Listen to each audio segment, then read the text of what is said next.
You're listening to Interactive Wrestling Radio, featuring the Interactive Interview, courtesy of WrestlingEpicenter.com.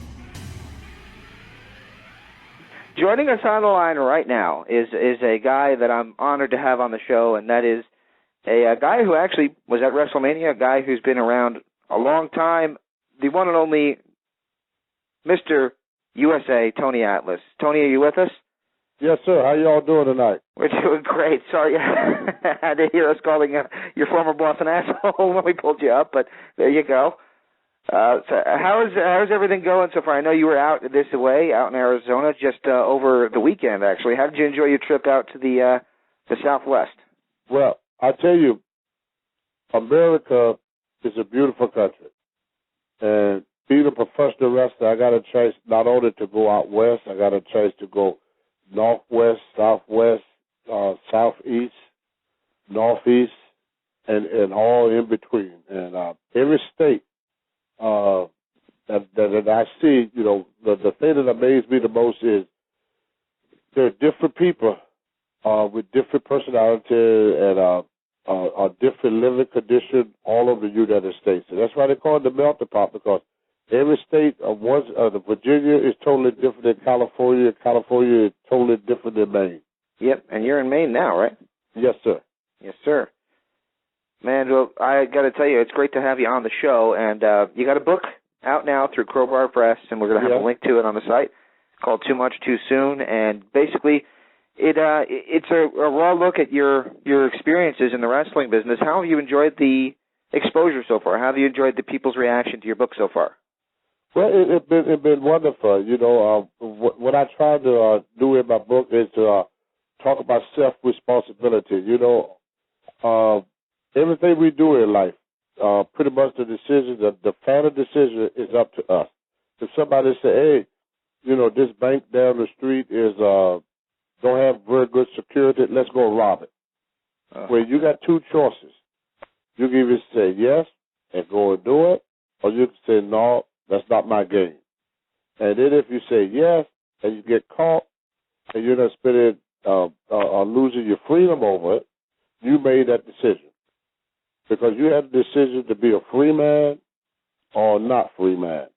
And every day of our life, we come to the crossroads of life. And what my book is primarily about is that all my success in life I owe to 1,000 of people. And all my failure in life I owe to one person. And I have to look at that person every day in the mirror. Because every day of my life, I had a choice of what to do and what not to do. It'd be very easy for me to stand out here and blame the promoter or blame society or blame the government for my downfalls in life. But that would be untrue to my country, and that'd be untrue to myself. Because we all have decisions in life. Like when I worked for the WWE and worked for Mr. McMahon, he gave all of us a decision. I got a picture of me pressing Hulk Hogan. Yes, sir. At the time that I defeated Hulk Hogan in every match we ever been in, I was above Hogan. Yep. And Hogan was beneath me in the wrestling world. So how did Hogan climb above me to reach a Stardom, and I fall down? With Vince McMahon at the time wanted me to be where Hogan was at. I made a decision. It was not a very good decision, but I made decisions in my life that cost me the stardom that Hulk Hogan did. Hulk Hogan made the right decision, and he moved ahead in life. I made the wrong decision, and I moved back. But luckily for me, I know people think wrong of Vince, but if Vince McMahon was running wrestling when I first started back in 1975, the wrestlers that have died the last few years would not have been dead. The wrestlers that ended up poor and broke would not be poor and broke. The wrestlers that end up crippled because they didn't have medicine insurance would not be crippled. And what Vince had done with pro wrestling, the reason people think so wrong of it, he turned it into a business. before wrestling was like the Wild Wild West. I mean, we could go out and get drunk, get stoned, fight, have sex with every woman we meet, and just live a wild, loose life. So Vince, he grew up in wrestling, and he saw that because his father was a promoter. So he saw that, and he knew that what we was doing was not only detrimental to the wrestlers, but it was detrimental to the sport of wrestling and the company, which at that time was WWF. So he made some changes to make the wrestlers more respectable, not only to themselves but to their fans and to the company. And he made it into a company.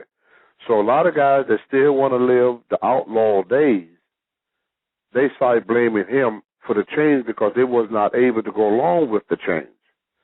You see, when George Washington first came to this great land of ours, he decided that America was going to be a free, independent nation. There was a bunch of people back in Europe that figured, no, we can't do that. There you go. And I listen to people talk all day long. You know, I hear them talk about unemployment. And they say, well, unemployment is 9%. Well, the way I be thinking, 91% employ. Yeah. And I have been to countries like Africa, India, and other countries where only 9% or 20% is employed, and the other 70 and 80% is unemployed. So even though, you know, a 9% unemployment is not a good thing to look at, but the 91% employed is a very good thing to look at. So we 91% ahead in the game of unemployment. And then I hear people say a whole lot of stuff on TV, and with all my downfalls and everything, I was always able to come back. And the book kind of pointed that out. And the only reason I was able to come back is because I live in the United States of America, the greatest country in the history of the world, and there are plenty of opportunities out there for those that want to achieve something in life. Just like every child here in America gets what we call a free education. Yeah, public education. That public education is free. Don't cost you a quarter. Nope. All you have to do is go for 12 years, keep your mouth shut and do as you're told, and listen and learn. It's just like going to the gym to improve your body. You're going to the school to improve your knowledge of life and everything else. Now, you can make a choice of doing the 12 years and learn something that would be beneficial to you in the future, or you can make the choice of dropping out 2 to 3 years prior to your graduation. But at the end of the day, 10 years down the road, you have to live by the choice you made. Like my mom used to say, you make your bed, you have to lie in it. There you go. And we make choices every day. There shouldn't be a dropout rate in America. It costs you nothing to go, just a little bit of your time. But the time you put into education is going to benefit you later on in life. There you go. The less you put into the less you put into something, the less you're going to get out of it. You can't put 2 apples in a barrel and expect 10 back. That's right. Yes, sir. You can't plant corn and expect tomatoes. You reap what you sow. And I had to learn all these things. I wish I had learned earlier because I had some wonderful, wonderful people like Klondike Bill and Johnny Weaver and Wahoo McDaniel. Absolutely. You know, in my earlier career, wrestlers that they don't know now because there was no cable TV as they were segregated. And I had some wonderful wrestlers to tell me these things. You know, we all say as we get older, I wish I had known then what I know now. Well, you didn't know it then. We all know right from wrong. But the problem was we don't want to listen to it then. It ain't that we didn't know. It was the fact that we didn't want to listen. And I had to learn things. My mother said a hard head make a soft behind because they used to do spankings back in my day. So if you didn't listen to your parents, you got to spank it. Now, they don't have spanking no more by moms. The spanking now is given out by society. The spanking now is given out by life. The spanking now is given out by experience. There you So go. whatever experience you want to, like there's another old saying, youth is wasted on the young. You know, because what we do as young people, and I was young at the time, we make, some of us make good decisions, some of us made bad decisions. There's only 2 to 3 years between me and Hogan. Yeah. But the decision Hogan made was more beneficial to him than the decision Tony Atlas made. And that's what I was going to ask you. And I put Hogan down. I was bigger and stronger.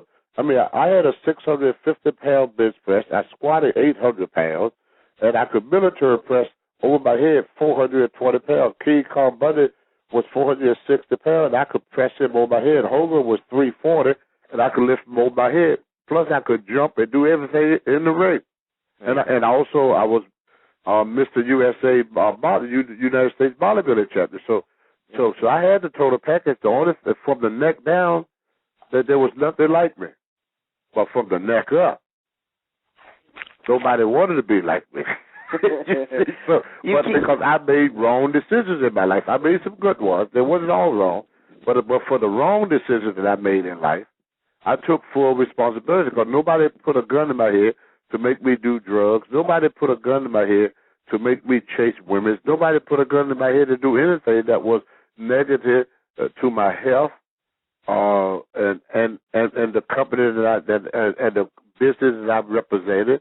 You know, I made them choices myself, and so I have to live with the consequences of them. Now, you mentioned a couple of times that you and Hogan both had a decision to make at the time, and Hogan made the right one and you made the wrong one. Exactly. What was the wrong one? I mean, was there any clear-cut, middle of the road, fork in the road that you? Well, I'll give you a prime example. You can read it in my book. There you go. Early back, I was tag team with a gentleman by the name of S.D. Jones. Yeah, we just passed away. Yeah, he passed away in 2009 in Antigua, his homeland, of a stroke. Wonderful, wonderful individual. And he was, you can read in the book where he was always very instrumental in trying to get me to make the right decision. Well, what I did, I made a decision instead of going to Philly and wrestling in the Spectrum in a tag team against Mr. Fuji and Saito. I decided to hop on a plane and fly to Los Angeles, California, to be with a girlfriend of mine so that we could have some fun. And at the same time, the billing was sold completely out. People were sitting there waiting to see Tony Atlas and S.D. Jones in the tag. And Tony Atlas decided not to show up. I used to see Hogan coming in at 2 o'clock in the morning into the hotel and leaving out at 6. Yes, sir. So he worked very hard for what he did. I mean, he was always, you saw him on TV all the time. And anybody that did TV work know if you're on there all the time, you're working all the time. There you go. That's right. You know what I'm saying? So if I see you all the time, that means you're working all the time. That's right. And if I don't see you, that means you're not working. And Hogan just made a decision to work hard, do as he told, and he was reliable. Ole Anderson, I also mentioned him in my book, where he told me, he said, Tony, you can have the greatest body, you can be the greatest wrestlers, you can have the greatest interview in the world, you can have the biggest, you could draw the biggest house, you could put more behinds in the seat than anybody. But if I can't depend on you, because the wrestling fans, they go through great lengths to see some of these matches. I was at WrestleMania several times with the WWE, and what I noticed when I meet people, some is from England, some is from Germany, some is from France. All people at WrestleMania is not strictly across, in the same town. Yeah. And when these people travel across the ocean and travel from California to Atlanta, Georgia, which is where the next WrestleMania be held, these people travel a great length to see the performance of these wrestlers. Yep. Now, if the Undertaker or John Cena is not there going to be a lot of Undertaker and John Cena fans that are going to be disappointed. Can you imagine going to the Super Bowl and one of the teams not showing up? That's wrestling. That wouldn't be fun, no. That would not be any fun, and they're going to hurt the fans, they're going to hurt the company, and they're going to hurt the sport. Because this one person made a decision that he thought only going to be detrimental to himself, but there's many, many people involved in the decision you make. Every time I made the wrong decision, my mom got hurt from it. My daughter got hurt. My wife got hurt. And my kids got hurt. And the company I work for got hurt. And the sport that I represented got hurt. And most important, the fans that supported me over the years also got hurt because they went through great lengths. I've been to shows where in Canada where you had to plug your car in at night so the car don't freeze. And that's how cold it is. Wow. And the building is packed. So anybody that go out in that type of weather to see any type of performer, the least the entertainer could do is show up. Yeah. If he can't do nothing else in life, have your butt there. And Tony Atlas, our no-show, Miss McMahon several times, and that was the cause, primarily the cause of my downfall. Yeah. Now, you were a part of a documentary, one of the first, real wrestling documentaries. I know others followed, like Beyond the Mat, but right. Yours was on MTV, and it kind of highlighted your highs and your lows very in depth, shall we say. Did you appreciate how that turned out? Were you happy with how the documentary turned out ultimately? Let me tell you, how many people of your listening audience would wish for the opportunity to be on MTV? There you go. Most of them. I was in Guatemala, Central America in, I believe, 75 or 76, when they had a great earthquake there, and I missed it by one day. I left Tuesday, the earthquake hit Tuesday night. Oh, wow. Wednesday morning, we was going to TV, and I was riding with Don Canuta, Steve Kern, and Taggart Conway Jr., and Steve Kern, who's now worked in the development with WWE as a trainer down in FCW. He turned and said, "Did you guys hear what happened in Guatemala?" And I said, "No." And he said, "Well, they just had a big earthquake, killed over 2,000 people, and it hit right downtown." Guess where I was staying? Probably downtown. Right downtown. Oh, man. But anyway, there was a young girl there that I was courting at the time. I'm old Virginia boy. So us Virginia, we believe in courtship. We like courting. We don't believe in I meet you tonight and then we get it on 5 minutes later. We like that courtship. So I was courting this young girl over there. I took her mother out. I took her father out. I took her brother, her sister out for dinner, gave the whole family money, wine and dinner the whole time I was there. The last day I was there, I took and told this young, I went to see her to say goodbye to her. Her mother said, you can't see my daughter. I said, why not? She said, well, because I'm a Christian, we Catholics, and in the Bible it said, thou shalt not lie. I said, what did I lie about? She said, you told my daughter you were not rich. Well, at the time I was making between $60,000 to $70,000 a year, which was a lot of money back in the 70s. It's a lot of money today, too. But anyway, make a long story short, she asked me, she said, do you have a television? I said, yes. She said, do you have a car? I said, yes. She said, do you have a stove and a refrigerator? I said, yes. She said, well, then you're rich because nobody has that much that is not rich. Yeah. So to the average middle class America in Guatemala, Central America, that person is a rich person. Yeah. So if you got a three square meals a day, a roof over your head, and transportation, you was considered rich in Guatemala. Wow. So that I tell that story to answer the question on MTV. There's millions and millions and thousands of people that would like that opportunity. Tony Atlas got that opportunity. So how can I not be appreciated? One of the problems with us today is we have lost our appreciation. When George Washington and Thomas Jefferson first came to this great land of ours, there was no MTV, there was no television, there was no remote control, there was no cars, there was just wilderness. And out of this wilderness, they decided to create a great nation. Was it easy? No. And they went through a lot more than any of us ever imagined. One of the things that I always used to tell people when they talk about they like to be back in them days. I said, well, you got to realize two things, though. And I hope I can say this on the radio. There was no toothpaste. There was no toilet paper. You understand what I'm saying? So life was rough. There was no deodorant. I didn't even think of that. And a bath didn't come by just turning your shower on, you know? If you want to take a bath back in George Washington days, I'm pretty sure that was a whole lot more difficult to take a bath than what we have today. If you wanted to brush your teeth in Washington days, I'm pretty sure there was a very difficult way of doing it. If you want to get rid of a body odor, there was a way of, if you want to eat, you had to first go out and shoot it, skin it, build a fire, and cook it. Today, we just go to the supermarket. There you go. And George Washington himself, he had wooden teeth. That's right. And we complain. Yeah. We got like it's funny. I had a history teacher. It's funny that you mentioned all this, but I had a history teacher that once told me that people in today's society could never live back in those old days, like 250 years ago, because the smell alone would have disturbed every single one of us. Yes. You know, we got it so good.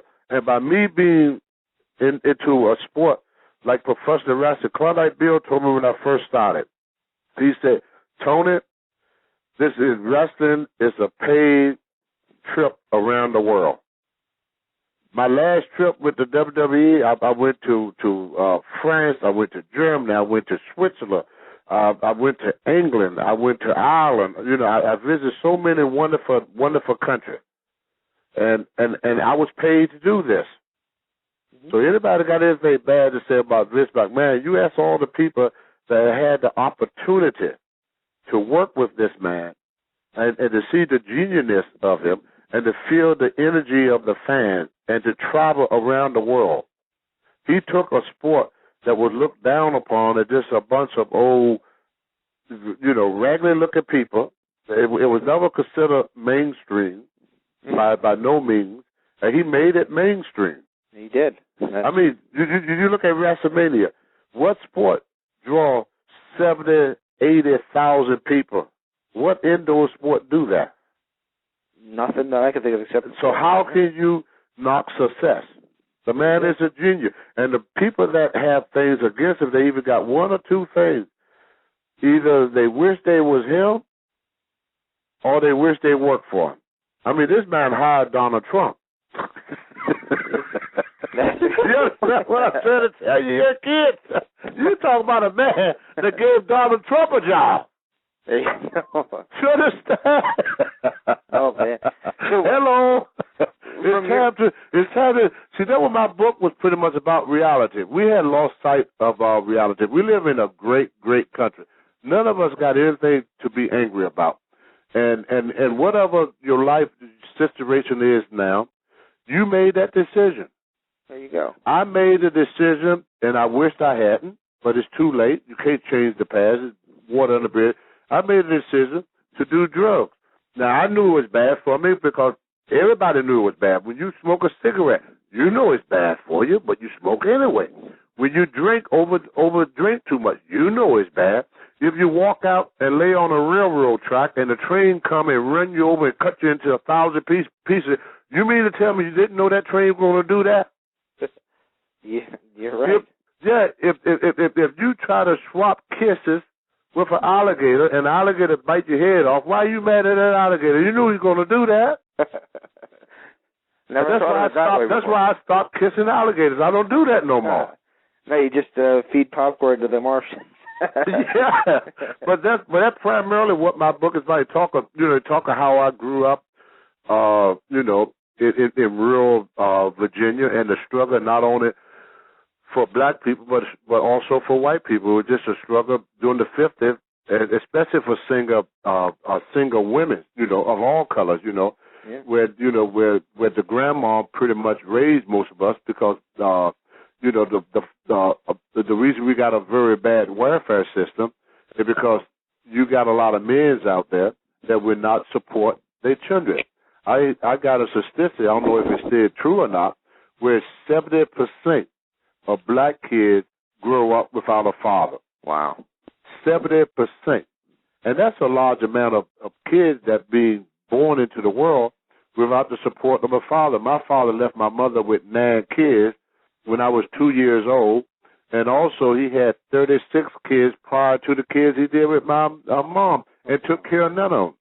So that means that the government, people don't like big government, but if it wasn't for the government, there'd be a lot of kids starving in the street like they do in India or like they do in Mexico, where they break the kid legs so they go out and beg for a living so that they could eat. Now, if we want to see the same thing over here in America, fathers going to have to step up to the plate and start supporting their offspring. And maybe that way, there'll be less women on welfare receiving social support if the men would just be men. That's right. You're right. Because when a woman goes out to work, you say, why she don't get a job? Well, daycare, as we all know, it's $150 per child a week. There you go. So she got to make at least $50,000 or $60,000 a year in order to afford daycare, there you go. And put food on the table, and pay rent. The average rent here in Maine is between $600 to $1,000 a month. Wow. And this is for poor people. This ain't for the well-to-do. We're talking about what poor people have to pay. Why do you think the poor stay poor? Because they pay the same expense that those that have. It's not that Americans have never been lazy. Americans have never not want to do. I hear things on TV where people say, well, Americans don't want to do that type of work. It ain't the work. They can't live on that. That's and we all know that. That's right. It's not about the work. It's about, can I pay rent on it? I saw this politician on TV the other day. He had me laughing so hard. I don't know what his name was. I don't think he won either. But anyway, he said, the rent is too damn high. And it was comical, but it was true. I just realized that we got Mr. USA on the air on election night. That's pretty cool. Oh, wow. That's pretty cool right there. Well, see, Mr. USA started off as a bodybuilding title. But as I traveled outside of the United States, it gave me an opportunity that very few people get to share of how wonderful and great America is, and to see all the wonderful things. Like I was in Nigeria, Africa, in 2004, and they were celebrating their 5th anniversary. And the person that gave them that was Bill Clinton. Oh, wow. And in Nigeria, Africa, if you want to get beat up, go over there and talk bad about Bill Clinton, because Bill Clinton gave them people a chance to experience life, a chance of success, a chance of selecting their own leaders, where it was always a tribal thing. He brought democracy to Nigeria, Africa, and they are doing not as good as us Americans are doing, but they're doing a lot better off than what they were before Bill Clinton came there. People can say what they want to say about George W. Bush, President Bush, but to the Afghanistan people who's able to vote for the first time, and for women to have a voice for the first time, and for them to feel free to choose their own leader and stuff, it was a great sacrifice to American soldiers and American veterans. But to them people, they look at it totally different. Like a guy told me that he didn't vote the last election, where me being a black person, Lyndon B. Johnson passed the Voting Bill Act in 1965, allowing black people to vote. So it was something that me as a person and as a race, it was something I had to earn, not by myself, but many other people have to struggle in order for me to earn this right. When George Washington and Thomas Jefferson took and stood up to the greatest military force on the planet at the time, which was the British government, he was not just looking out for himself. He built something for all of us, and that we all should appreciate it. George Washington, Thomas Jefferson, Benjamin Franklin, all our forefathers that somehow got lost in our memory, these people made great sacrifice. They left beautiful establishments back in England. Washington. Yeah, these guys, they didn't have to live and do what they did. They could have just went to England, got served, got treated like king, got bathed every day. But instead they came here live in little huts and stuff. You take the Alamo, which is forgotten. You know, what was it, 100-some men? So I forget how many, but yeah. Yeah, it was only 100-some guys, man, and they just stood there because they figured Texas was worth not only fighting for, but to die for. Wow. That's amazing stuff. You know, and America have a great, great, great history. And I'm not a politician, but I'm going to tell you this. About 13% of America is African American. About 12, I think it's 12.9 or 13% is African American. And you got an African American president. Now, in Japan, you're not going to see anybody run Japan but a person but a Japanese person. You're not going to see anybody run England but an Englishman. You're not going to see anybody run Africa. You know, they tried to let other people run Africa in Johannesburg stuff. You see how that turned out. There you go, yeah. Okay, yeah. We are the only country in the world that elect a citizen, a United States citizen, of a 14% population, maybe 13, or maybe even lower, That's to be president. And that is one of the... That is the most phenomenal thing ever done on this planet. Nobody ever ran Rome but Roma. That's right. When Julius Caesar left, he put another Caesar there. There you go. He didn't get nobody. So America we have no idea how good we got it. I don't think we did. And the only reason that I feel the way I felt, because I've been other places now. All these people that are complaining about life and everything, whatever your life situation is, and what my book talk about, you made that decision. And if you think things are bad for you here, try living in Africa or India for about a week or two. You're really going to be pissed off. You understand? You think you pissed off now. When you drink from the same water that you urinate in, I don't think you're going to be a happy camper, brother. I do have a couple wrestling questions left. Oh, go right ahead. Who are the people there with you? By the way, Patrick Kelly's with us. Who? I'm Patrick Kelly. Right? And who else? And Nick Nola's with us. Nick Nola. Yep. How come they not saying nothing? They tend to lay back and let me take care of the interviews. Who was that guy that called Vince that name? That was Nick Nola. You tell old Nick he don't know what he's talking about. I didn't. Have he ever worked for Vince? I didn't mean that. Nick, have you ever been employed by Vince McMahon?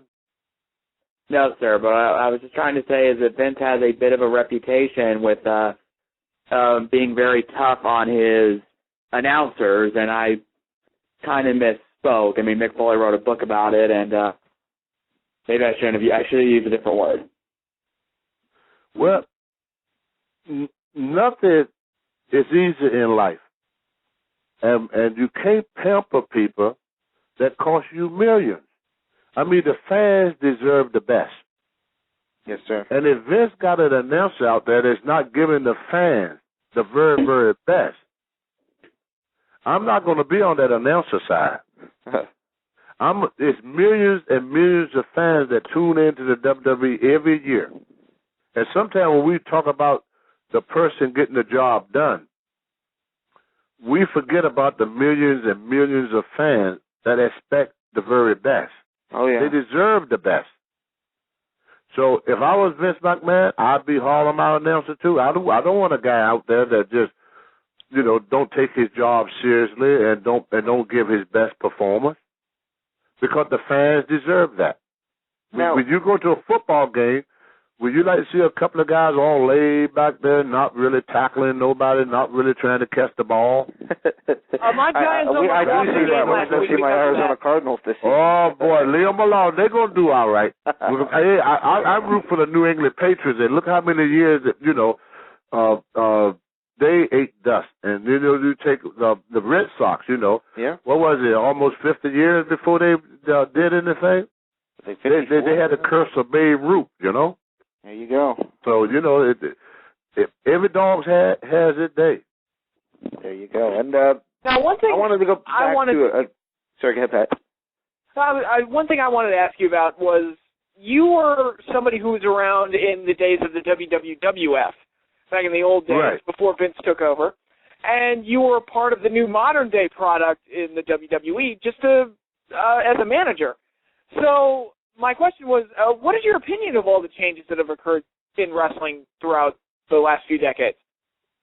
Well, first of all, when I was wrestling, I could grab a guy in the headlock, and I could hold him for 10 minutes.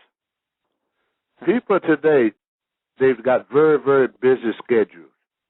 And the wrestling that I did was popular during the time because life wasn't as hectic as it is today. So when people sit down to see a performance today, they expect as much action and as much entertainment as possible. And I got respect for the past, but I have a great deal of respect for the young talent out there today. You take back in my day, the only guy jumping off the top rope was Jimmy Superfly Snuka. Yes, today, right. If you watch it, everybody out there is doing it. Right. I mean, the high-risk move, if you really, really sit and look of how these young kids just throw their bodies around like it's a toy or something, you know, it's absolutely amazing some of the things that these young people are doing today. And when you talk about strong, you know, I was strong in my day, and I met a lot of other strong people. But you take a guy like Mark Henry could stand out there on television, take a cast iron frying pan and fold it up like you roll up a newspaper. You know, I've seen him in Europe push a Greyhound bus uphill, running.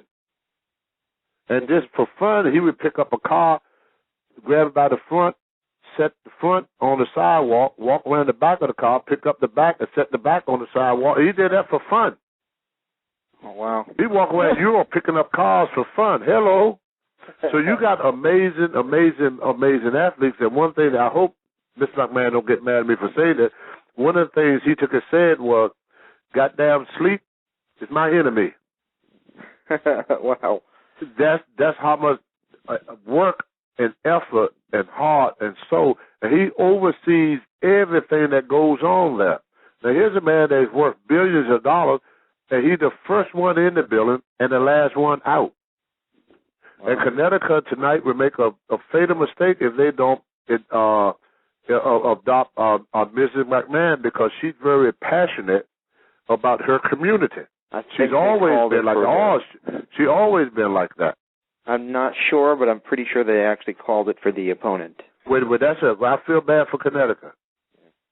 Because if you want somebody that's going to get out there and really work for the interests of the people, that's the lady to do it.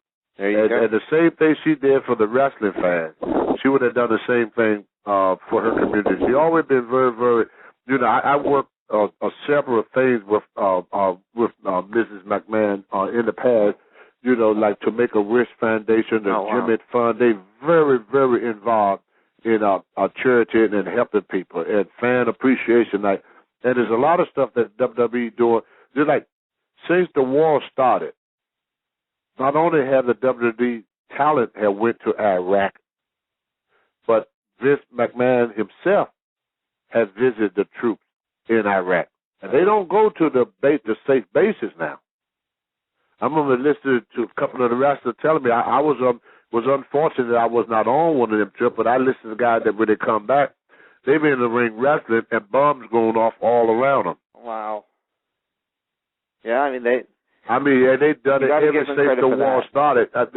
Just for that, a lot of stuff, and these things that really, really go unnoticed about professional wrestling. And they have done that all in the past, too. You know, I work for other organizations like the NWA and Mid-Atlantic and AWA, and they all was involved in helping and doing things for people. But the talent today is phenomenal.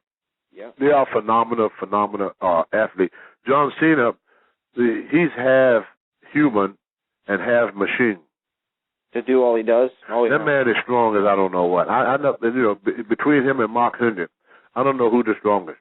That's true. I mean, John Cena, I don't know if you saw him in WrestleMania a couple of years ago. He picked up the Big Show. Big Show is over 500 pounds. Edge weigh about 270.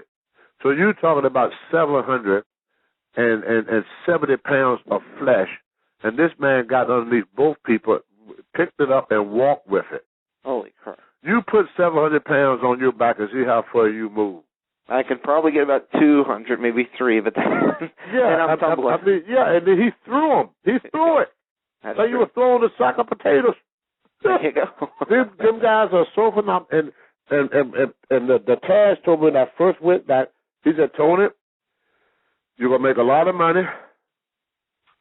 You're going to get very little bit of sleep. I mean, the average schedule of these guys, they would leave the arena and get back to the hotel about midnight. At 3, they're up. At 4:30, they're at the airport. At 6, they're sitting on the plane. That's true. That's the life of a pro wrestler. There you go. And you know what?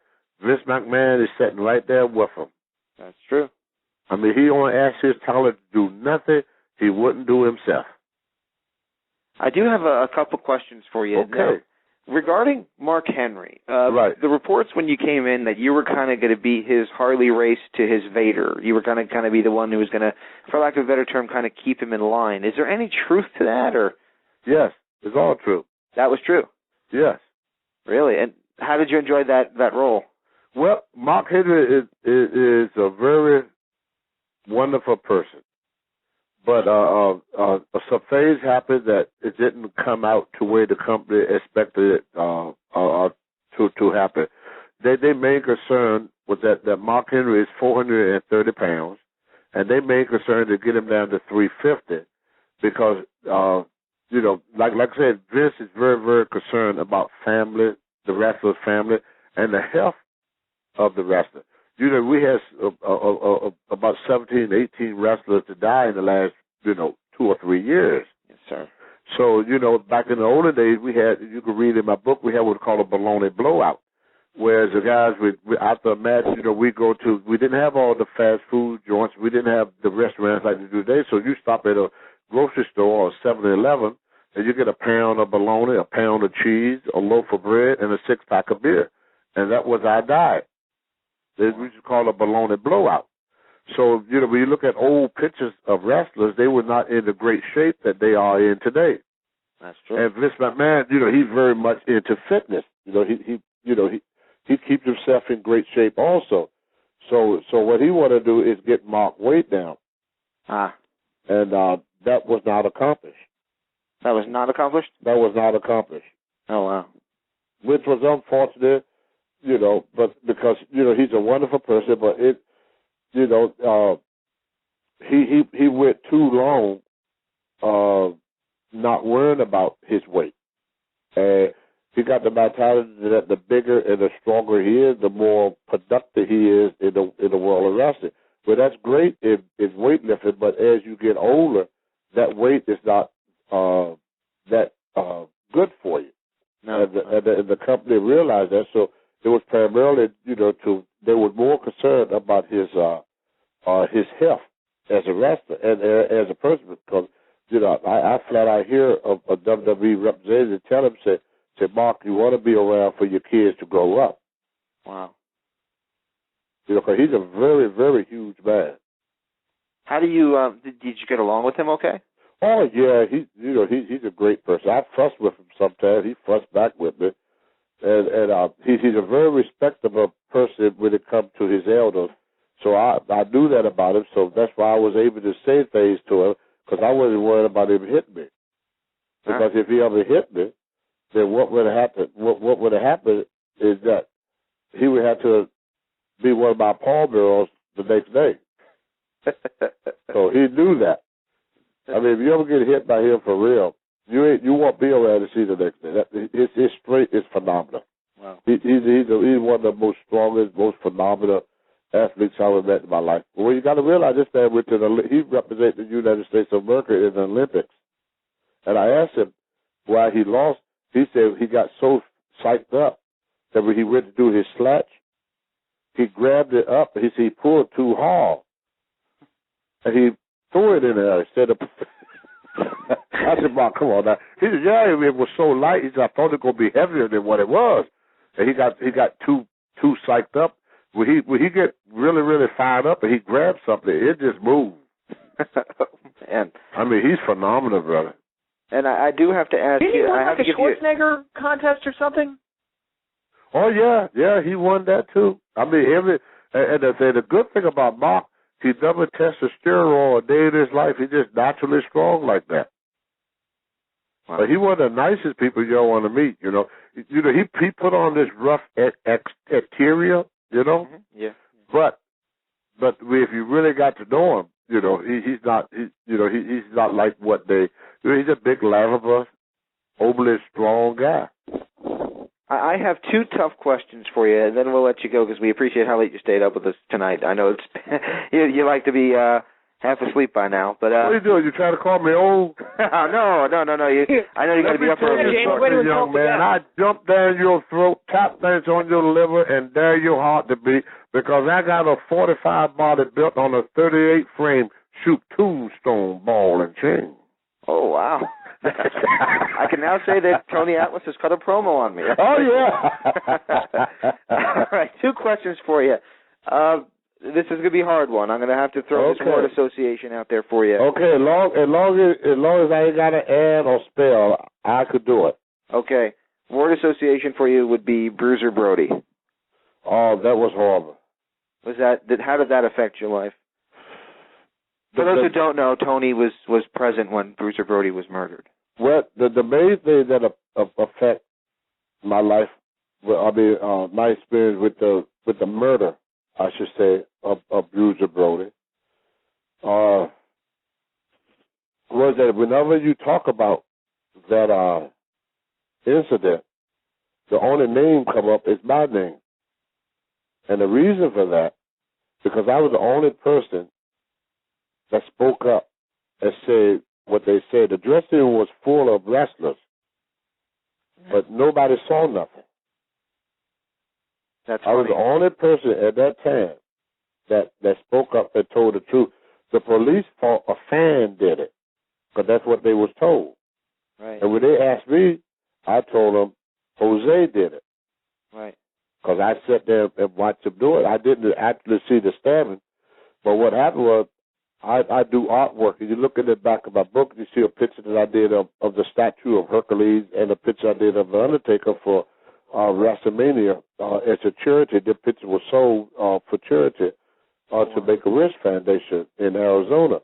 Oh, wow. But anyway, I was drawing a picture of the Youngblood, Chris and Mark Youngblood, and Brody came over to me, and he said, boy, that's pretty good. That looked just like them guys. Can you do a picture of my son?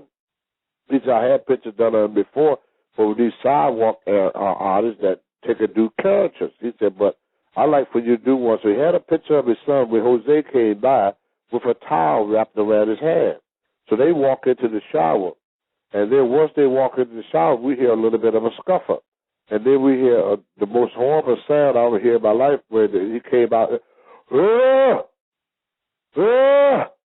just like that. And so right then, all of us, we rushed the shower. Where Carlos Colon cut me off, and he grabbed Jose and pushed Jose against the wall. And I looked in Jose's face. His eyes were bloodshot red. I saw the knife in his hand. And Brody was bent over, so I grabbed Brody around the waist. And as I pulled him out the shower, I could feel his intestine wrap around my arm. Oh, my God. So he looked at me, and he said, I'm hurt, brother. Don't let him hurt me no more. I said, don't worry, brother. Ain't nobody going to bother you. So I laid him on the floor, and I straddled him. So Carlos Colon tried to come over to talk to Brody, and I wouldn't let nobody near him. You know, at the time I had tears in my eyes, and Youngblood was crying and everything. And, it was, everybody was all upset. So Carlos found out. Brody gave me the signal and said to let Carlos come close. I let Carlos come close. And Brody looked up at Carlos and said, anything I could do for you? He said, take care of my family. That was his last wish for Carlos Colon to take care of his family. Carlos said, I will take care of your family. So then the ambulance came probably about 45 minutes later or maybe an hour later, and it was a lady and an elderly gentleman. And they couldn't lift Brody. So they said they need some help. The only person moved, and I'm not just trying to blow my own horn here, the only person moved to help Brody was me. Wow. So I left by myself and set him in the ambulance. And first day he looked at me and said, don't drop me, brother. I said, don't worry, brother. I curl more than you weigh. And he got a little smile on his face, so then I set him in there. So then the elderly gentleman took an ask to anybody want to go to the hospital with him. So I looked around the dressing room. Nobody moved. In fact, they ducked their head down. So I got on the van with me, and there was a Spanish gentleman there that I knew. His name was Hercules something. I can't remember his full name. Hernandez? But, yeah, so I grabbed him by his shirt collar, and I drug him behind the ambulance. And finally, he got into the ambulance because he knew I wasn't going to let him go. So because I said, brother, I don't mean to involve you in this, but I need an interpreter. I don't speak Spanish that well. So we get to the hospital, and we get brought into the emergency room. So finally, he laid there, and nobody came to see us. So I told a couple people, I got a guy here who just got stabbed. So this guy walked over to a door. He opened up the door, and there was a whole room full of people with a stabbing. A stabbing in Puerto Rico is kind of like the cold here in America. It was no big deal. Right. So then I grabbed that doctor, threw him on my shoulder, and I took him in there to see Brody. He was screaming and scratching. Let me go. I said, you ain't going till you see my friend. So when I got him in the room, he said, this is your friend? I said, this is my friend. So I took Brody's shoes off to make it more comfortable. His feet was turning blue. Uh-oh. So the doctor looked at Brody and said, you okay? Brody said, well, I'm just sitting here waiting for you to help me. So I sat there for a while, and then finally somebody came out and said, he's stable. And I left. And here today I regret the fact that I left because 2 days later, a couple of days later, I was in the gym, and a guy that worked in the hospital came up to me and said some security people came in and told him stop working on the wrestler. But what also was amazing to me, when I got back to the dressing room, everybody was laughing and joking, bragging about how their match was, and just buttering up everybody, and it was as if nothing ever happened. That's unbelievable. And then many people that Brody worked with and knew. It taught me that in pro wrestling, you don't have friends. You have a business associate. You have people that laugh and joke with you while you're working with them. But as soon as your contract ends or something happened to you, you'll be lucky to get a phone call. Mad Dog Vachon lost both legs. Wow. Not one person gave him a phone call or went to see him or asked how he was doing or anything. And he's been all over the world. That's horrible. Once you out of the limelight, you are forgotten about. Wow. And that was the most devastating thing that I experienced as a pro wrestler, to know how little. And you hear it all the time. People say, oh, you guys are all friends. Nothing could be further from the truth. Nothing could be further from the truth. The way most of them guys thought then and probably now, once you're gone, that's one less person they have to worry about to be in their way. You're right. You're absolutely right. I knew more when I became homeless. I was sleeping in the park. I was climbing in the dumpsters here in Maine, eating food that people threw out. Burgers that people had ate off of, French fries that the kids didn't want. And I laid in the dumpster and I ate out of a dumpster many nights here in Maine. I slept on a park bench in Maine in 20 and 15 below zero weather until my wife, the lady that I'm married to now for 20 years, God bless her, took me in. Wow. And the one thing that I always thought about, I knew more millionaires than Rockefeller, and I couldn't bum a quarter. Wow. But then once Vince brought me back, dusted me off, and made me Saba Simba, I was about to ask you. Everybody said, oh, you should have called me. I told a couple of them I did. You wouldn't return my call. Huh.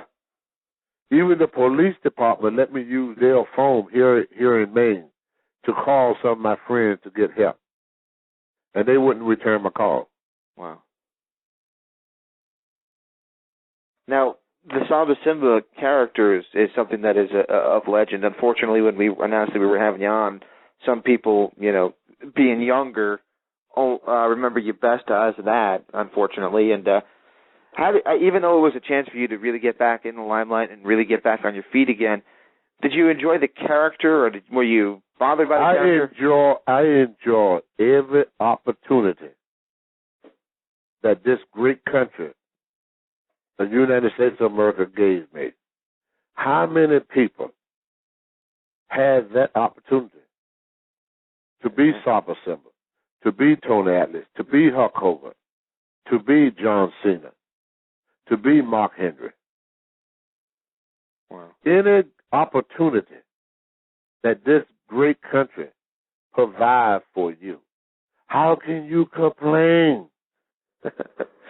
How can you dislike an opportunity to make money, to have thousands of people cheering for you, to stay in 5-star hotels, to eat lobster and steak and fan dinners, when you know there's a family somewhere in America that can't afford heat? I sat and watched a lady several times, elderly ladies and elderly gentlemen counting their money. And you probably have seen it, too, in supermarkets. Yeah.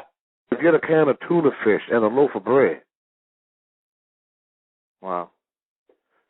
We forget those that don't have that type of opportunity. I sat and watched a kid when I was with WWE in a wheelchair, foaming at the mouth. That kid would never have the opportunity to be John Cena. Right. Life didn't deal him a good hand. He was born that way. Yes, sir. He had nothing to do with the way he is. And we have the opportunity to eat 3 square meals a day. We got the opportunity to live in a nice, warm house. I sat and watched a girl in the Philippines go to a little shack, and as I was walking, my feet was getting wet. I thought it rained. Until the sun came up and found out I was walking in urine. Oh, man. She lived in this little tin house. The walls made out of tin, the roof made out of tin. They got a little fireplace in the middle there where they cook, and they got one pot. And she'd go to work as a stripper at nighttime to feed her family. Wow. And she was no more than about 14 years old, 13 or 14 years old. Wow. 14, 13-year-old girls had to strip. I've seen little kids come out and beg for food and stuff in other countries. And we complain about we have to pay a little extra taxes to take care of the poor in this country on welfare. Yeah. They don't have these social programs to take care of their citizens. America provides social programs for their elderly. They provide social program for the poor. That's right. And not only do we provide for our own, America provides, like when I went to Nigeria, gave them people democracy.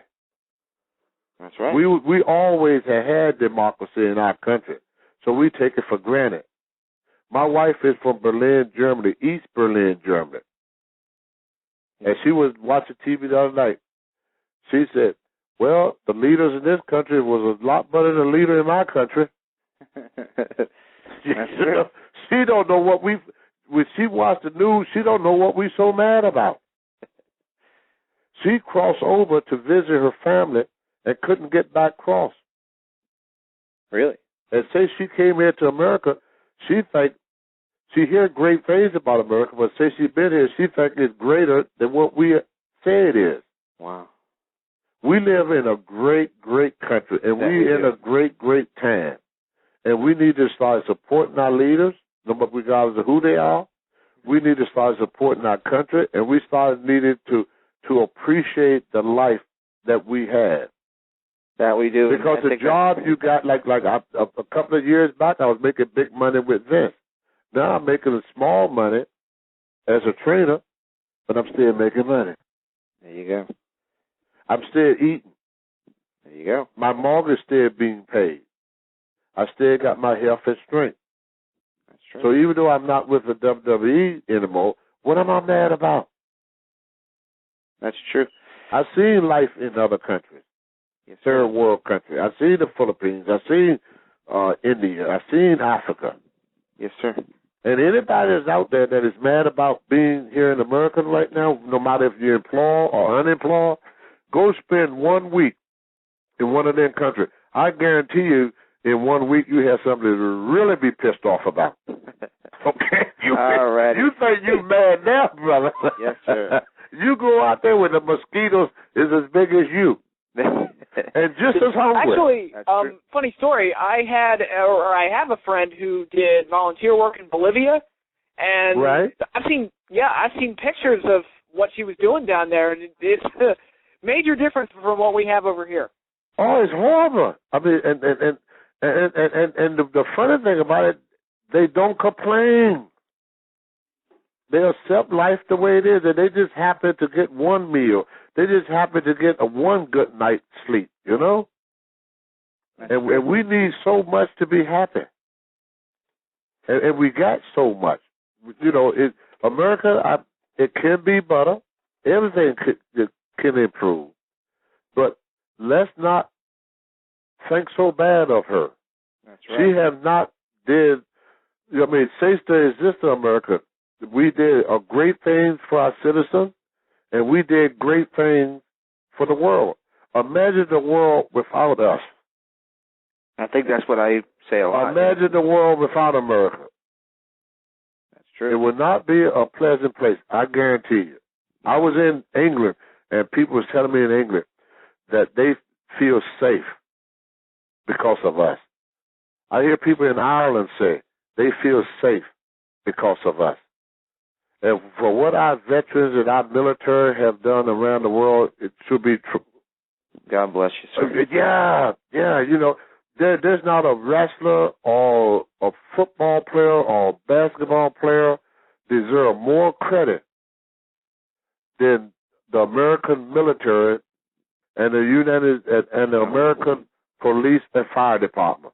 Those are the true heroes. The sacrifice that them three group of people do for this country is phenomenal. And they don't get paid millions of dollars to do it. In order for Michael Jordan to shoot a basketball, what did I hear one time about this football player? You have to pay him so many millions every time he throw a ball. Something like that, yes, sir. Yeah. How many police officers that put their life on the line to keep your neighborhood safe get paid for every bullet he caught? How many soldiers get paid that type of money for the bullets that they dodge and the bombs that they disconnect? You're right. We don't. America is great, and it's only great because of our true heroes. Our true heroes. The true heroes.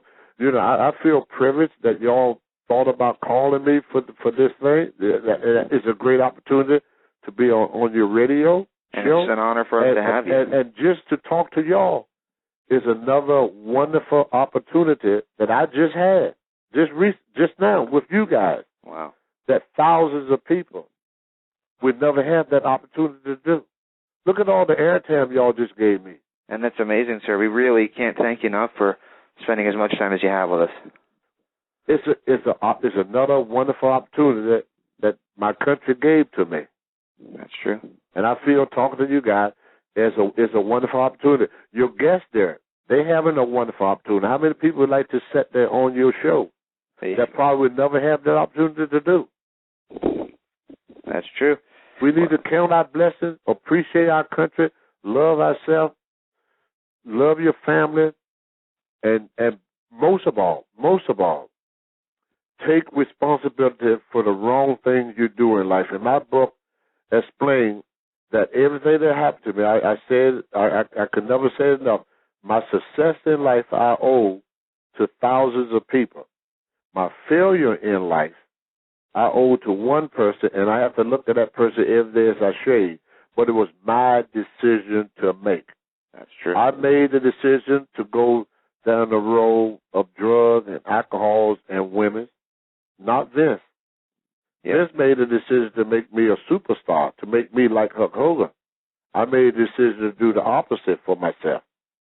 So I can't blame him for my downfall. I can't blame my government. I can't blame if I went to school and I didn't graduate and I dropped out of school and my life turned to be a complete mess.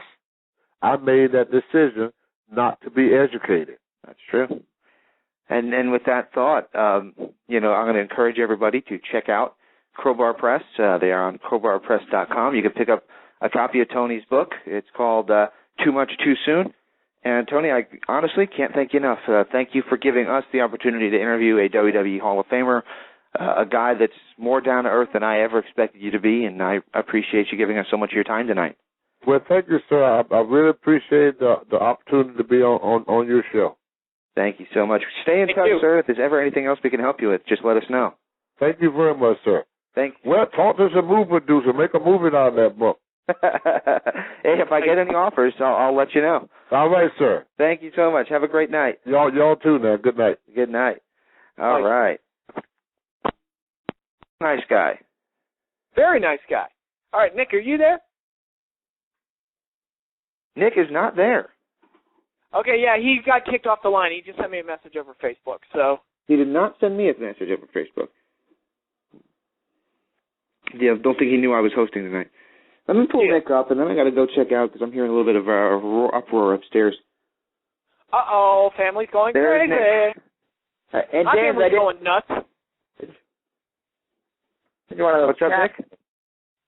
I sent you one of those chat things that they have on Facebook. Oh, I blocked those. Message, chat, same thing. I blocked those. Those never pop up on my screen anymore. I didn't even know I had mine on. No, I blocked those from actually popping up on my screen because I used to always get messages like, hey. And I'd respond to them saying, what's up? And they never say anything. So I'm like, you know what? Fuck y'all. No more. If you want to message me, send me an actual message. All right, guys. I'll be right back, okay? But that was a fun interview, man. Yeah. That was a fun interview. Good old Tony Atlas coming on the show, giving us a nice long discussion about his opinions and his stories, and it was pretty cool. I enjoyed that. Yeah, definitely one of the more interesting interviews. Yep. Yeah, that's the second time you've butted heads with a guest. What? It's the second time you've busted heads with a guest. You're turning into a rebel on this show. I don't think I necessarily butted heads with him, but I mean, I guess what my point was trying to be is that Vince is very rough on announcers to the point that, a guy that worked for him for 15 years or whatever it was said, you know what, I've had enough and walked away after 6 months of announcing. Yeah, he wasn't there very long. Yeah, the one that struck me the most, though, was, my God, Vince doesn't like pronouns. I just could not wrap my head around that. Really, Vince? You don't like pronouns? That's such a strange thing to hate. I wonder if he likes this sentence. His wife lost the election. I'm willing to bet it's partially his fault because he's insane. I think he blew any chance he might have had. Got blown last night with that stupid statement where it was apparently the ending to Newhart. Now, what was that about? I didn't watch Raw this week, so what? I'm hearing all this talk about this stupid segment with Vince. What was it all about? Okay, well, basically they had Freddie Prinze Jr., the actor, playing a doctor, and the idea, and he says, my favorite patient, he's going to miss the election, and they pan down, there's Vince in a hospital bed, and apparently he's been in a coma ever since his last appearance. He then proceeds to wake up and basically go, what's going on? Has Nexus been destroyed? No, Mr. McMahon. So what's next? You're going to tell me Daniel Bryan is U.S. champion? Yes, he is. Oh, my God. And then finally goes, so my wife's running for Senate? Yes. Really? Well, then I can be president. I've got to go to the bathroom. I don't think I can make it. And he's had all these Linda for Senate stickers showing on his chest. He turns around and there's a sign of opponents, I guess, so they wouldn't violate the equal rights, equal time law. And then then cuts to a different location. It's Stephanie McMahon shooting up in bed, and she goes, "Oh my God, honey, my dad's still in a coma, right?" And you can hear Triple H's voice going, "Yeah, but they think he's brain dead." What the hell?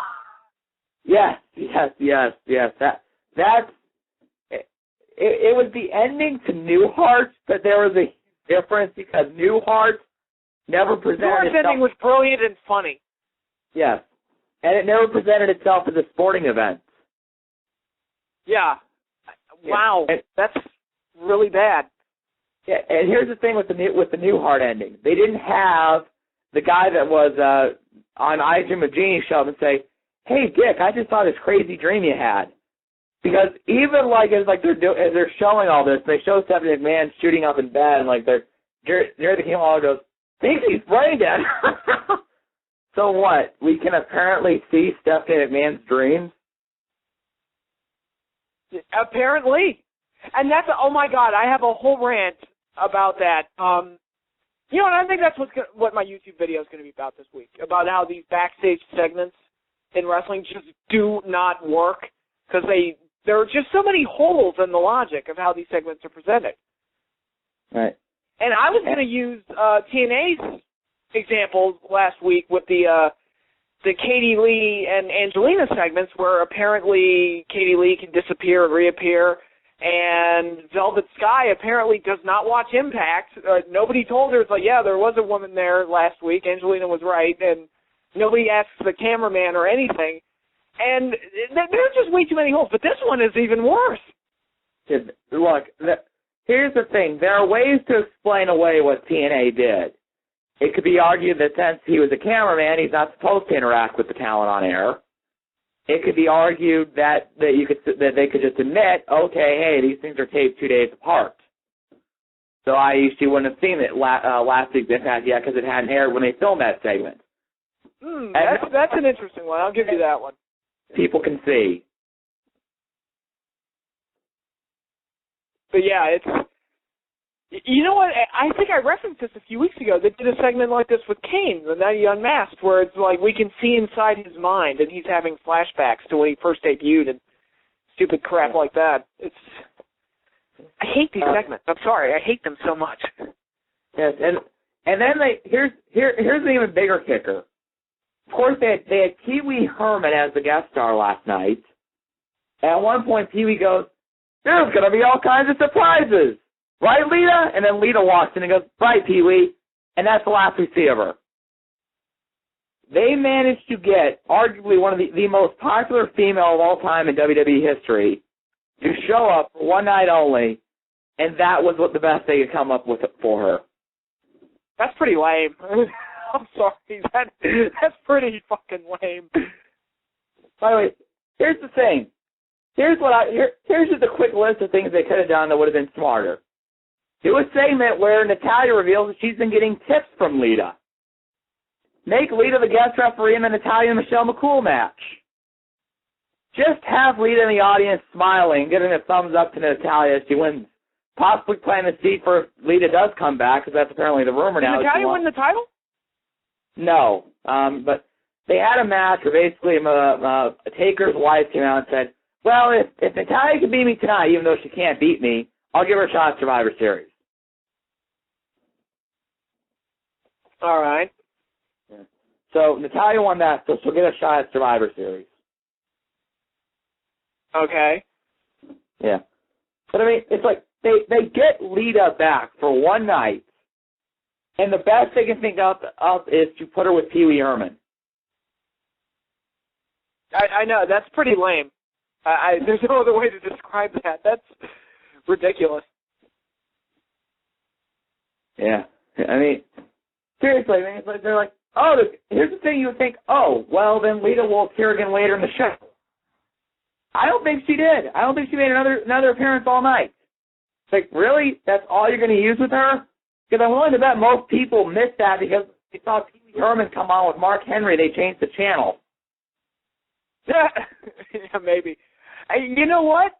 I remember when, and I'm sure if James were on the line right now, he'd be going nuts with this, but Trish Stratus was a guest host, and she was kind of like the focal point of the show for that whole night she was back, which may have been a bit too much, but still, I mean, it's like, okay, we've got this star from the past making a special appearance. Here she is. And they showcased her in a way that was kind of meaningful. Lita kind of gets crapped on again. Yeah. I mean, apparently the reason she's there is that she's now interested in coming back to wrestling. Okay. Which, you know what? Good. I like Lita. But it's like, okay, if she's serious about coming back, why not plant the seeds for something she can do when she gets back? Instead, she just hangs out with Pee Wee Herman. Yeah. Yeah, and Santino's push continues. Who did he beat this week? I didn't beat anybody, but he still is involved with a feud with Sheamus. Where apparently now John Morrison's job in life is to protect Santino. You know, I would like to see Sheamus and Morrison wrestle each other, and quite honestly, this is the kind of feud that both men should have been having before Sheamus won a world title and before Morrison, Morrison should have made it to the main event, but he's never going to. But, yeah, These are the kind of feuds we should have been seeing like a year ago, maybe. And now we're getting it now, which, okay, I'd like to see that match. But, no, we got to throw Santino in the mix. Exactly. There's got to be a better way to put Morrison into a feud with Sheamus than apparently he wants to protect Santino. Because you know what? And you know what? You mentioned it. Going back to Lita, I'm sorry to cut you off, but going back to Lita, I just thought of this. That was Triple H's return. That stupid segment. That was his first appearance on television since, what, April? Who? Triple H. Yeah, but you have to understand, with Vince, he's such, you called it down, you nailed it on the head last week. He is such a child that he doesn't think things bad. He wanted to make the joke that the only thing, I guess, Linda's opponent is good for is covering his ass or something. Some stupid joke. We're talking about how unfair. He wants to get ran about how the WWE is being unfairly targeted. Mm-hmm. So he decides to blow his whole return. Yeah. Wow. Just, wow. Yeah. All righty, I'm looking at the clock right now. We've got about 8 minutes left in the show. So, I don't know. I know Turning Point is this Sunday, but the card hasn't been finalized yet. Enough of it has been finalized that we'll kind of know. I mean, we can do some slight spoilers on this. All right. If you want to preview that, and that's how we'll close the show, I'm good for that. All right. Ladies and gentlemen, as we all know, it is Turning Point this Sunday from TNA Wrestling. The main event will be, and I do words, there is a spoiler involved with pretty much this whole little segment here. It will be Matt Morgan challenging the TNA World Champion Jeff Hardy. Of course, this kind of comes about through Anderson getting hurt and having the concussion and now being forced to miss time, and I think they kind of said, okay, we need someone who we can very quickly put in a world title picture that can be a threat in a different way to Jeff Hardy. I don't think they want to rush Kurt Angle back in the ring. I don't think they want to rush an AJ Styles face turn or a Kazarian face turn. So I think they said, okay, we'll pick Morgan and we'll do it under the idea of that he thinks that with everything that's been learned about concussions, he thinks it's wrong. You know, and I'm going to say this, it's Jerry Maguire.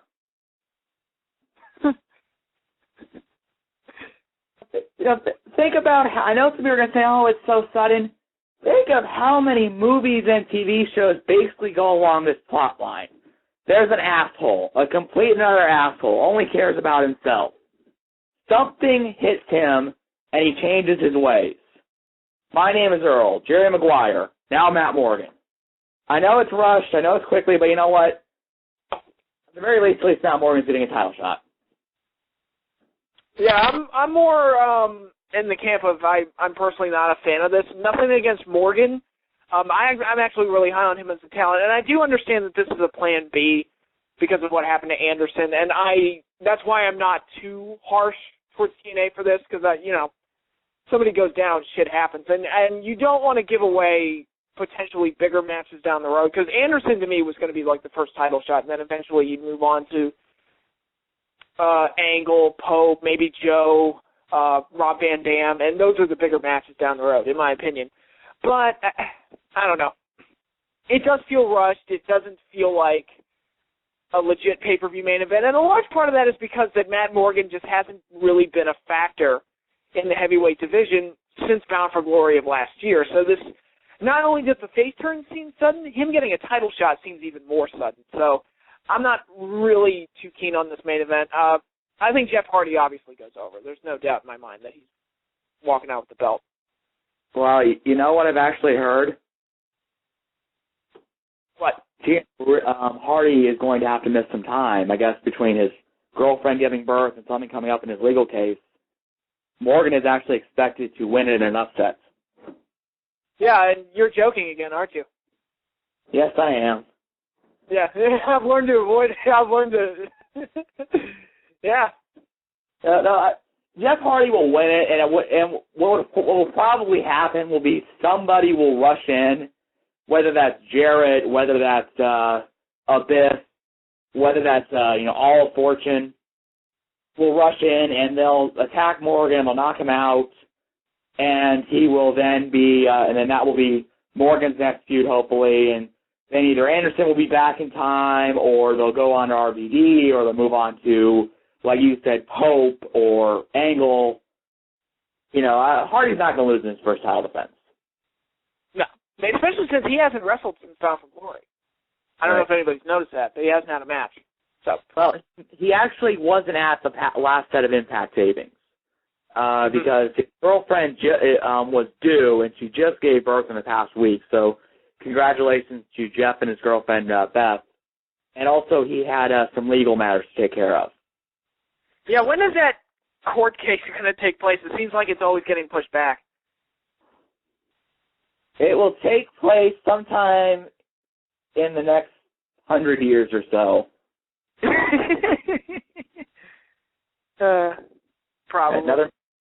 Another match officially announced is going to be the X Division title match is going to be Robbie E. versus Jay Lethal. I'm going to be in a minority here, but I want to see this match. I'm sorry. I think Robbie E's gotten a bum rap. He's a very talented young worker. I think the gimmick actually works because here's the thing. Everyone that doesn't watch the Jersey Shore hates the fucking Jersey Shore. So we want to see Lethal kill this guy. I say go ahead and do it. I say, well, why not? The thing is, the show's hot, and you know what? I'm not accusing you, Patrick, but I'm accusing if WWE were doing this, every other fucking idiot website would be praising it as the greatest idea they ever had. Probably.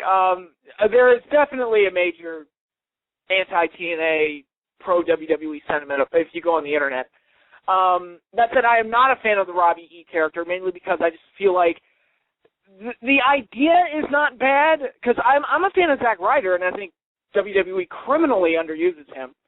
I don't like the execution of the gimmick. It feels like if you've ever watched like Disaster Movie or Date Movie or Scary Movie or anything like that, it feels like some random actor that they picked out of a crowd put a costume on him and just act like the Jersey Shore. Like there's no creativity to it or any kind of nothing compelling about it. It's just some random parody that they decided to create because people know what the Jersey Shore is. That said, this kid, I don't know his name. He's a bit of an unknown. I've only seen him work one match, and I wasn't overly impressed with it, but I guess we'll find out. I hope TNA doesn't rush the title change here and keeps the belt on Lethal, but again, we'll see. Right, what is the thing? I mean, you say it's just the Jersey Shore. Despite the reputation that has, you go pretty much anywhere in America, there's going to be one drunk idiot out there doing a stupid dance. Trust me, I work in a convenience store overnight, and trust me, every single week I got one stupid idiot in there that's drunk and looks like that. And that was before the Jersey, ladies and gentlemen. I agree with you. The guy that actually is doing the Robbie E gimmick is actually a long-time indie wrestler by the name of Rob Ethnos. Hopefully, I mean, he's been around a long time. He has enough of a reputation that hopefully he and Lethal should be able to put something good together. Another match on the card is Team 3D versus the Motor City Machine Guns. This is being billed as 3D's retirement match, where if they win, they retire as champions. If they lose, the Guns can claim they retired 3D. I absolutely like this match. I think looking at the current Turning Point card, this is my favorite match on the card. I never thought I'd say that about a Team 3D match again. Cause, anybody who's listened to the show know that they bore me. But I think, they're leaving. That's good. Send them out on a high note. Have them put over the Guns. The Guns better go over here. I will, furniture will be broken in my household if the Guns don't win this match. And I think it'll be the best part of the show. I think it'll be classy. I think the match will be very good, and I think it'll, more than anything else, which I seem to have been saying about the Guns for a long time now, they're kind of the MVPs of TNA. It'll be the reason to tune into the show. I think it's a really cool match to have. Right. I agree with you on every point. I'm going to say this. With everything the Guns have done and all the great matches they have had this year, between the series with Beer Money and the matches with Jen Mee, they deserve to be the champions the rest of this calendar year. Don't have 3D go out and do the whole lame, they went out on top as champions. Have the Guns win in a competitive match, and I would go so far as to say that Ray and Devon get up, they, shake the Guns' hands and say, you know what, we've always claimed to be the best. As far as we're concerned, but no matter what people feel about us on the internet, no matter what people feel about us in the back, we've always said we're the best, but we're passing the torch to you guys. And they hand the belts, and then, the Guns celebrate, and then you can do whatever you're going to do with Team 3D afterwards. Mm-hmm. Yeah. All right, another match, which should be another pretty good match, is actually going to be Mickie James versus Tara. Of course, this is built off of Tara being Madison Rayne's bodyguard, and she wants her to take care of Mickie before Mickie can get a title shot at Madison Rayne. Yeah, I think this will be a good match. I think based on last week's Impact, I thought, personally, I thought the knockouts were the best part of the show, minus the aforementioned Angelina and Katie Lee segment. I thought the brawl they had was really cool. I thought the match was better than usual, and I just thought, hey, you know what? I think Mickey's added a bit of a spark to things here, and I like it. And I like that they're having a match where a title's not on the line. It's an actual grudge match that could lead to have, future implications. I like that. And I think these two can have a good match together, and I think it's fun. I have no problem with it. Mickie goes over, obviously, but, yeah, I have no problems with this one. Neither do I. I mean, the match alone should be good. I mean, we're not high on Tara for her mic work, but we are, but she is, a very talented in-ring worker. Mickie, I mean, God, it's great to see her back in the wrestling world. I mean, she has so much talent that if she had just walked away, it would have been like a great loss for the wrestling business. So, I'm with you. I agree. I think Mickie will go over. I think they'll build towards match with Madison Rayne next month. Mm-hmm. Absolutely. All right. Another match on the card will be a Samoa Joe versus Jeff Jarrett. I think. All right. Go ahead. No, you go ahead. Joe kills Jarrett. I think that's pretty much. I can't picture this match being anything else besides that. I would have Joe go over just because I think he should at this point. Right. I'm with you on this. I think Joe will kill Jarrett. I could see them, doing something where, because Jarrett is a member of Immortal, they cost him the match. They cost Joe the match. So I could see Joe kind of losing this match, or I could see them doing the thing where Joe goes nuts and he beats the living crap out of Jarrett and he gets himself disqualified, but Jarrett leaves in a bloody mess.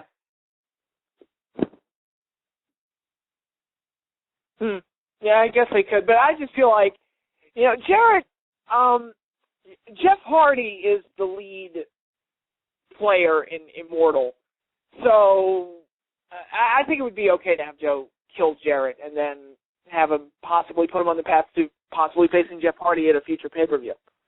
I'm with you on that. I think what will ultimately happen is even if Joe doesn't get the win, he'll be the one that stands tall. Right. Yeah. Then another match on the card that has not been announced, but it's been built towards it, will be the Pope, D'Angelo Dinero, continuing to fight the good fight as he takes on Abyss. And I believe this will actually be a casket match. I don't know. If the spoilers have said it was going to be a lumberjack match of some kind. Yeah, we'll have to see what I guess kind of ultimately happens. this could be a really good big man, little man match. Everyone knows we're pretty high on the Pope around here, and Abyss as a heel is great. I love evil heel Abyss. Yeah, I like both men as performers. I think they could have a good match together. If I read the spoilers right, it's going to be like a fan lumberjack match. I guess it'll be all right. I would rather them just have a straight-up match. But, yeah, this is another one that, for up to me, I would probably have Pope go over. Right. But I guess, I don't know. It could go either way, I guess. Here's what I think is going to happen. I think Abyss will go over, and as he's about to, destroy the Pope for good, Joe will come back out, save Pope, because they've kind of teased, these two guys ultimately have the same goal, but because of the job that, Jeff Jarrett did and getting Joe on his side, they have animosity with each other. People don't remember, that was one of the matches at Bound for Glory where it was Joe and Jarrett versus Pope, Sting, and Kevin Nash. Yeah. Well, one of the things that I kind of see where they're going with this and this Immortal takes over TNA thing is the heels seem very unified, minus Matt Morgan, and the baby faces seem to be separated and mistrusting, and that's a common theme, it seems, throughout if you look at all the storylines, is that the baby faces don't trust each other and the heels are unified, and that's why they have so much control. So down the road, the baby faces are going to have to unify against Hogan and Bischoff and ultimately lead to whatever payoff they want to do with this. Right. Speaking of that theme of guys not trusting each other, one of the matches that will get kind of its last build on Impact will be Tommy Dreamer versus Rob Van Damme. This is all built around RVD being paranoid now that his friend Jeff Hardy betrayed him, and he's not sure if he can trust people in EV2 because, little things have happened during the course of the matches that he's had where, oh, wow, all of a sudden EV2 isn't there when I need them. What's going on here? Maybe Bischoff's a bit on the money here. Right. Right. By the way, EV2 needs to go. I'm so bored with that faction. They need. There's this. I guess Stevie could stick around because he looks like he's in really good shape, and Rhino who's leaving. It's like, geez, of all the guys in EV2 I want gone, he's probably one I at least want gone. But yeah, EV2 needs to end soon. Yeah. Stevie, he's actually doing a fitness column for TNA. Mm-hmm.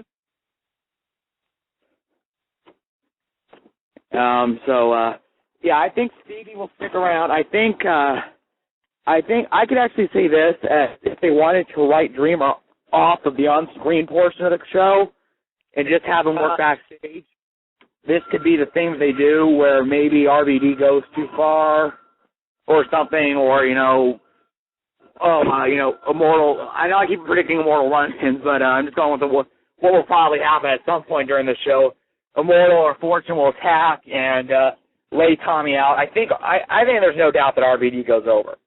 Minus something funky going on, or Jeff Hardy running in.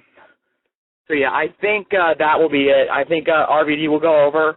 And he said you want an EV2 gone. Well, he'll get a step closer because there is a Fortune versus EV2 match. The winning team will get to fire a member of the losing team. So I would assume it would be the remains of EV2, Brian Kendrick, Stevie Richards, Raven, and Rhino versus AJ, Kaz, and Beer Money. Yeah, that sounds about right. Yeah. It's a filler match. Like, there's a storyline purpose for it, but it's a filler match. If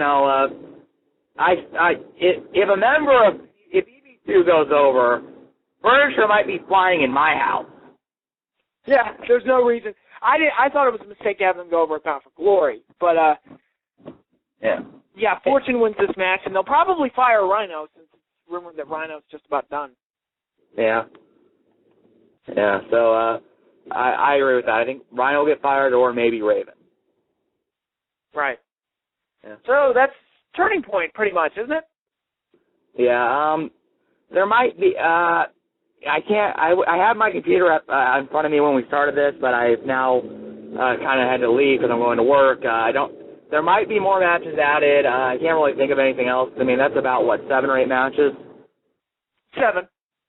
Yeah. Who knows? They might add something else, or there might be something that I'm neglecting to mention. But yeah, I mean, that's more or less the card.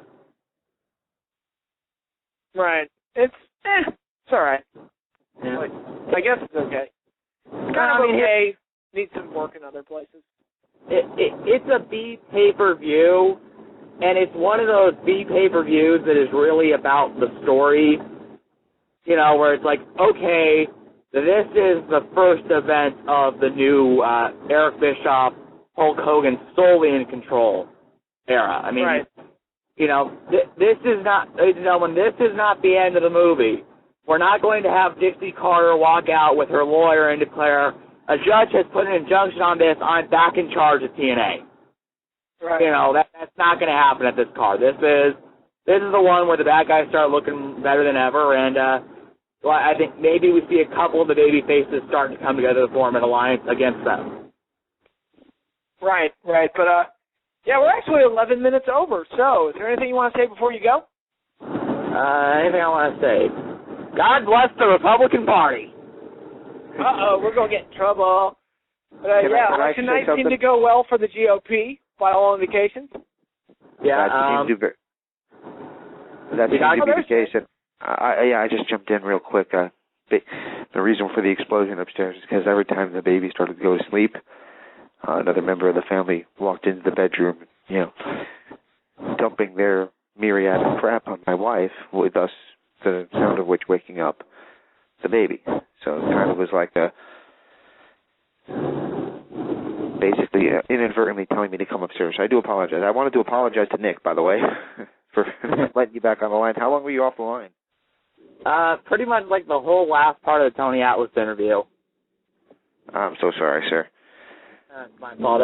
See, you should have told me that you don't take those chat things, because that's what I use when I get kicked off. I just send you a message using that, and you'll see it if you have any time you log on to Facebook. Well, next time I'll know to just send you a message. Yeah, I was actually checking the top of the thing fairly regularly because I wasn't sure if one of you guys was going to jump in. You're saying, I want to ask him this, or we should ask him this, or something like that. So I do apologize. I was actually sitting on Facebook while we were doing the interview, watching the top bar thing to see if any messages, one new message or whatever popped in. Oh, God. So if I had just done that, you would have unmuted me. Yep. Well, you know what? I'm looking forward to watching the news in a few seconds and seeing what happened with the results and all that. But I did want to send it. In all honesty, that was a fun interview with Tony Atlas. You know what? He should be a public speaker. He's so good at what he does. And I think the telling part of that interview, and I don't know how often he's done it, was the part where he went in about the Bruiser Brody murder, because that was that's pretty intense stuff. I have heard a lot about the death of Bruiser Brody through just different things written about World Class or the DVDs. I've never known that he was right there when Bruiser was attacked. I'm glad he gave us such an in-depth story. That was pretty intense. Yeah. All righty, guys. I'm sorry. I'll let you guys close up. I just want to make sure I got my apology into Nick because I felt I owed it to him. All right, James. Stuff happens. Okie dokie. Well, thank you to James Walsh for setting up our show for tonight and getting us the interview. Thank you to Tony Atlas for staying on the line so long with us and giving us such a great interview. Thank you, Nick, for staying on with me throughout the whole show. And, awesome. And I'm Patrick Kelly. Be sure to tune in next week where I don't know if we have an interview planned for next week, but I guess that's up to James. So tune in, keep listening, and have fun, everybody. Bye. Yeah, and we will be back at our normal time, I would assume. Yes, we will be back at our normal time next week.